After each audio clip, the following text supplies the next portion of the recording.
Donc, il y a des ruptures de lithium et l'ANSM a fait des recommandations. C'est toujours un plaisir. Il y a des gens qui me disent qu'il faut arrêter d'insulter l'ANSM. Ce n'est pas des insultes, c'est des démonstrations point par point de leur incompétence. Et j'aimerais bien qu'on en parle un peu dans les journaux parce que c'est un peu un point mort, à mon avis, de la santé en France, mais ce n'est pas très grave. Alors, je lis, parce qu'il y a des gens qui nous écoutent sur podcast. Depuis plusieurs semaines, des tensions d'approvisionnement sur le lithium Téralite, LP 400 mg comprimé sécable, sel de lithium, c'est sûr qu'on parle bien du bon truc, sont signalés à la NSM à la fois par les professionnels de santé et des patients et par le laboratoire Delbert qui le commercialise. Donc il y a des ruptures. C'est pas un rêve. Selon ce dernier, les tensions sont nées d'un problème de conformité de la matière première du médicament et ont été aggravées par la hausse de consommation de Téralite.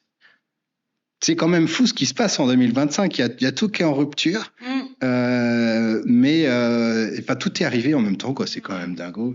Dans un contexte global de tension en médicaments psychotropes. Oui, c'est vrai que ça à ce moment, c'est un peu la ça pénure pas mal. Alors moi, j'aimerais bien voir les données qui disent que les psychiatres ont plus de sertraline, du coup ils mettent du lithium. Mais pourquoi pas, tout est possible. Pourquoi tu dis ça ? Parce que contexte global de tension en médicaments psychotropes, j'imagine que le truc c'est les gens se rabattent vers le lithium, ça m'étonnerait un peu. C'est ça le lien qu'il faut. Bon. Je pense pas. À voir. Le laboratoire indique que des approvisionnements sont prévus dans les prochaines semaines, ce qui signifie que la situation devrait se normaliser dans le courant du mois de juin 2025. Bon, c'est pas mal, c'est pas si mal. Juin, c'est bientôt. Juin, c'est bientôt. Juin, c'est dans 2 semaines. Dans l'attente, pour assurer la continuité des traitements par des sels de lithium, nous demandons aux prescripteurs de privilégier la forme à libération immédiate pour les initiations de traitement, ce qui n'est en soi pas déconnant. Alors c'est déconnant en France parce qu'ils n'ont pas mis à jour le Vidal ni les caractéristiques du produit, mais sinon c'est pas déconnant. Il y a plein de pays qui se servent de la libération immédiate, ça pose pas de souci. Le Téralite est indiqué. Alors là, c'est la NSM, on a les indications d'un machin. La prévention des rechutes des troubles bipolaires et des états schizoaffectifs intermittents. Et t'as vu, là, ils ont mis rechute des troubles bipolaires. J'imagine que ils n'ont pas mis forcément phase maniaque, ce qui est une petite variante de ce qu'il y a dans le RCP, mais pourquoi pas. Le traitement curatif des états d'excitation maniaque ou hypomaniaque. Dans le RCP, c'est écrit quoi ? Résumé des caractéristiques du produit, c'est, je crois que c'est des états d'agitation, de troubles bipolaires, je sais pourquoi, je sais même pas. D'accord. En vrai, je sais même pas. À vérifier, à regarder. Donc là, information pour les médecins, c'est ça qui nous concerne. Nous vous demandons de privilégier en initiation de traitement de lithium la forme à libération immédiate, 250 mg, qui ne fait pas l'objet de tension d'approvisionnement, qui finira par faire l'objet de tension, à mon avis, si tout le monde se rabâche vers ça. Ce médicament ayant une marge thérapeutique étroite, nous rappelons que vous devez adapter la posologie à chacun de vos patients selon les concentrations sanguines et la réponse clinique. Ça, c'est sympa. C'est quand même sympa de le rappeler parce que des fois, j'oublie qu'il faut faire des lithémies et regarder comment les patients vont. Donc, c'est un petit rappel clinique utile. Alors, il y a marqué quoi ? Exactement ce qui est écrit. Il y a exactement marqué la même chose. Voilà. OK. Donc, il y a marqué... Donc, ils ont fait un copier-coller. Écoute, c'est bien, ils sont constants, c'est bien. Les doses nécessaires pour maintenir une lithémie active varient selon les patients. Donc là, tu as vraiment l'info que c'est pas pareil pour tout le monde, c'est pas mal. Et alors là, c'est là que ça part complètement en sucette. Tu notes qu'il y a 6 phrases qui nous concernent, mais ils arrivent à merder avec 6 phrases à plusieurs degrés. C'est pas si facile que ça. La lithémie minimale efficace recommandée, entre parenthèses, sémine, donc là, c'est concentration minimale, est de 0,5 à 0,8 milli-équivalent par litre, quelle que soit la forme pharmaceutique administrée. Forme à libération immédiate ou à libération prolongée. Donc là, je résume, parce qu'il y a des gens qui ne connaissent pas forcément. Ils ont dit que, quelle que soit la dose que tu prends, il faut que la concentration minimale efficace soit entre 0,5 et 0,8 milli-équivalent. OK ? On précise qu'ils ne se font pas chier pour dire si c'est une dépression, une phase haute ou je sais pas quoi, parce qu'ils n'en sont pas encore à ce niveau d'expertise. Ou en prévention, ils n'en sont pas encore à ce niveau-là, ils sont soft. Sachant que ça ne peut pas être pour l'aspect curatif de la dépression, puisque le lithium n'a pas la même. Ça n'a pas la même. Donc en fait, techniquement, tu pourrais prendre toutes les prescriptions d'un médecin qui te fait chier, par exemple, et regarder si les gens sont en phase hypomaniaque ou maniaque et les cartonner. si jamais, et en phase dépressive, Plutôt, oui. et les cartonner si jamais ils sont pas en phase hypomane ou maniaque. Tu pourrais le faire. Mais Y a non, aucun problème. il faut que ce soit une introduction au lithium pendant la phase, parce que pour la prévention, c'est bon, par contre. Bah non, c'est pas. Si. Ah oui, mais c'est sur phase haute, à mon avis. Enfin, on va. Ah bah, c'est pas écrit. Ouais, ok. Bon, donc on a cette info-là, 0,5 à 0,8 milléquivalent. Ok. Attention, l'horaire de la concentration minimale efficace, entre parenthèses T-min, diffère selon la forme pharmaceutique immédiate ou prolongée. Alors, moi, j'aurais pas mis l'horaire de la concentration minimale efficace, j'aurais mis le délai avant d'atteindre la concentration minimale efficace, mais moi, je suis un peu pointilleux, tu sais, c'est un peu chipote un peu, ça chipote. Et après, il reste 2 phrases et là, tu kiffes. Pour Theralic 250 mg comprimé sécable, forme à libération immédiate, ils sont un peu... bon, bref. La concentration plasmatique minimale efficace se situe le matin, c'est-à-dire 12 heures après la dernière prise de la veille au soir et juste avant la première prise du jour. Donc là, tu as réussi à merder de ouf. Tu as réussi à merder, mais salement. C'est-à-dire que... La première info est bonne. La première info est bonne, mais en fait, non, même pas. En fait, c'est pas compliqué. C'est pas compliqué. Le lithium, ça se prend en 1 prise par jour. Ouais. Que ce soit en libération immédiate ou prolongée, ça se prend en 1 prise par jour. C'est pour ça que je dis que Tu vas me dire, non, parce que du coup, ils disent que la sémine se situe le matin, parce que pour eux, tu en prends le matin. Donc, cette phrase est fausse. Cette phrase est fausse. Il y a des études qui sont relativement claires sur le fait qu'il faut donner le lithium en 1 prise par jour. Il y a libération prolongée ou prolongée. C'est assez clair. C'est vraiment assez clair. Si quelqu'un de la NSM veut venir discuter avec moi sur les études et leurs conclusions, il y a mon adresse mail disponible. Ils retrouveront mon adresse mail parce que je leur envoie des mails et qu'ils ne me répondent pas. Okay. Ça, c'est très clair. Là où il y a un litige, c'est est-ce que la forme libération immédiate ou la forme libération prolongée est plus toxique pour le rein? Cette question est difficile à répondre, mais ça n'est pas le sujet. Là, le sujet, c'est est-ce que tu le donnes en plusieurs prises par jour, en 1 prise par jour? Il y a des études qui sont assez claires. Il y a un consensus international qui est assez clair. Il est surréaliste qu'en 2025, la NSM n'ait pas pris la peine de faire relire ce truc par un psychiatre. C'est surréaliste. C'est rien surréaliste. Du tout. Ou alors, s'ils l'ont fait relire, ils l'ont fait relire à un psychiatre qui ne se met pas à jour, ce qui n'est pas difficile à trouver parce qu'il n'y a pas d'obligation de formation continue. Si jamais tu fais ça à un examen d'internat en Angleterre ou aux États-Unis, je sais pas quoi, tu te fais cartonner. Hein, on est d'accord, c'est du B à bas. Okay. Donc là, il y a un gros litige. Et après, et là, il fallait y penser. Pour le lithium, 400 mg, libération prolongée, comprimé sécable, 1 prise par jour. Donc là, il précise bien 1 prise par jour, on est d'accord. La concentration minimale efficace se situe le soir avec la forme à libération prolongée. Donc si je fais ce qu'il y a... 4 heures après la dernière. Si je fais ce qu'ils font, je file mon lithium et je dis aux gens d'aller le soir. Les gens, ils prennent leur lithium à 19h, je sais pas. D'aller le soir vers 19-20 heures au laboratoire pour regarder si la lithémie est bien entre 0,5 et 0,8.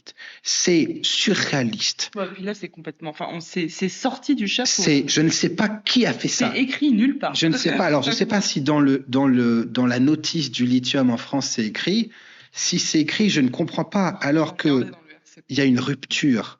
Vous êtes considéré comme ayant été incapable d'empêcher la rupture, de l'anticiper. Vous n'êtes pas efficace sur la rupture. Et quand tu sors une recommandation, tu te foires au point soit d'inventer un truc, soit de copier-coller ce qu'il y a écrit dans la notice sans te demander si tu es encore bien. C'est encore ce qu'il y a écrit dans la notice. C'est-à-dire que la notice est décalée de plusieurs décades.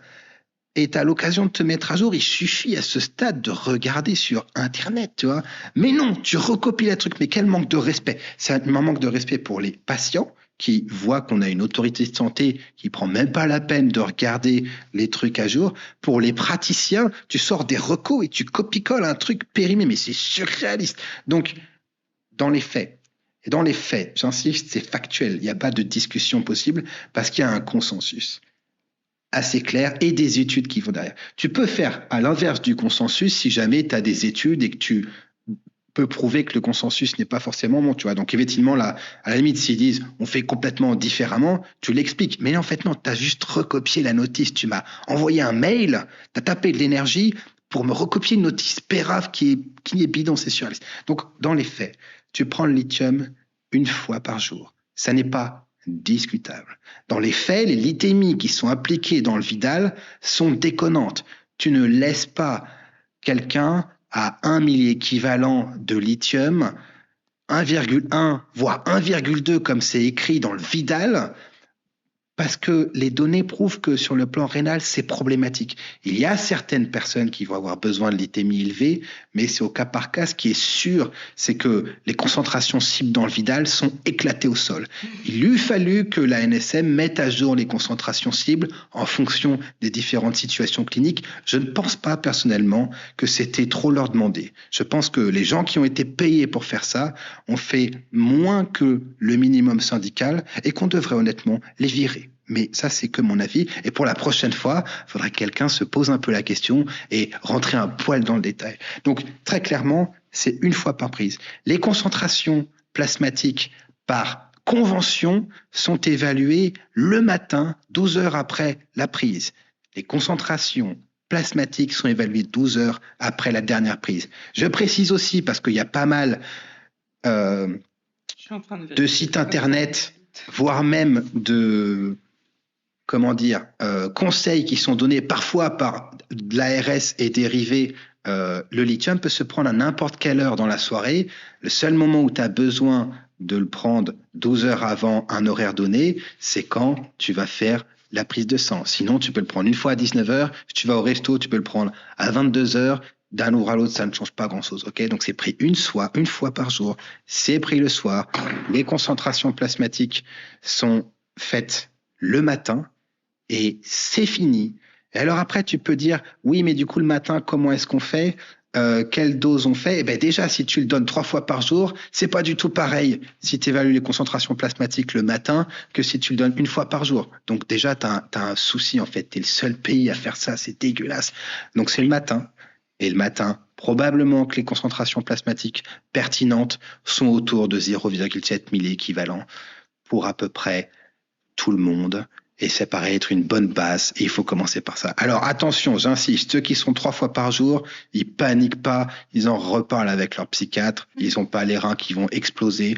Mais de faire cette recommandation, je trouve que c'est un bon exemple de la médiocrité de l'institution dans son ensemble. C'est mon avis. Je ne sais pas si tu as des choses à rajouter. Non, je vais vérifier tout ça avant qu'on poste parce que du coup, ça me met le doute. Je vais vérifier quoi ? Ah oui, d'à quel point c'est éclaté ? Oui. Ah ouais, c'est éclaté au sol. Non, mais attends, le lithium, il y a un bouquin entier qui est sorti sur le lithium. Je te dis pas qu'il faut suivre à la lettre ce qui est écrit dans ce bouquin, mais il y a un paquet de références. Il y a des consensus. Même si tu raffoles de bouffer de la reco, tu trouves des recos sur le sujet qui sont très clairs. Je veux dire, c'est juste, honnêtement, dégueulasse. Cela dit, tu trouves des recos sur l'utilisation du pramipexole, etc. Mais les mecs, ils lisent pas l'anglais. Okay ? Vraiment, ils lisent pas l'anglais. C'est sectaire. La France est provinciale. Et franchement, j'aimerais tellement qu'il y ait un journaliste qui voit ces vidéos et qui se dise « Oh la vache, il y a un trou énorme dans la raquette, les mecs, ils sont nuls à chier. » Et c'est pas vraiment surprenant que ça pose souci. Et encore une fois, hein, c'est les mêmes types qui... Donc c'est bien 12 heures. Hein, c'est bien 12 heures. Mais oui, c'est 12 heures. Mais c'est 12 heures, une personne qui fait 24 heures. C'est les mêmes types qui, après, une fois que cette bouse est écrite, c'est les gus de la Sécu qui vient dire « Docteur Sikorov, vous faites pas comme les recos de la NSM. » Donc, c'est une espèce d'empilement de médiocrité qui vient te tirer vers le bas et tu n'arrives pas à t'en sortir. Honnêtement, j'arrive pas à s'en sortir. Voilà, donc j'insiste, je reste cordial. Ils sont juste mauvais. Et c'est pas grave, mais je pense qu'il faudrait mettre ces gens ailleurs. Okay ? Et honnêtement, et après j'arrête, quand, par exemple, tu vas à l'hôpital et la personne qui nettoie les toilettes ne fait pas son taf, tu le vois tout de suite. Okay ? Et j'ai du respect pour les gens qui sont à l'hosto et qui nettoient les chiottes et qui font un boulot indispensable. Et si ça n'est pas fait, tu le vois au bout de 24 heures. Je n'ai aucun respect pour les gus qui pondent merde sur merde. On en voit 2 ou 3 fois par mois. des trucs dégueulasses et qui continuent à les pondre comme ça, qui ne sont pas évalués. Qui ne sont jamais questionnés. Ce sont honnêtement des parasites. Et en plus, ils tirent le truc vers le bas parce qu'après, il y a d'autres gus qui disent ah, ils ont dit ça. C'est grotesque. Est-ce que tu as des trucs à rajouter? Non. Non. Ok. Eh ben, bon courage à tous. Et évidemment, ce ne sont pas des conseils médicaux. Non. Parlez-en avec votre médecin ou avec votre pharmacien en cas d'interrogation. Bonne journée. Bonne journée.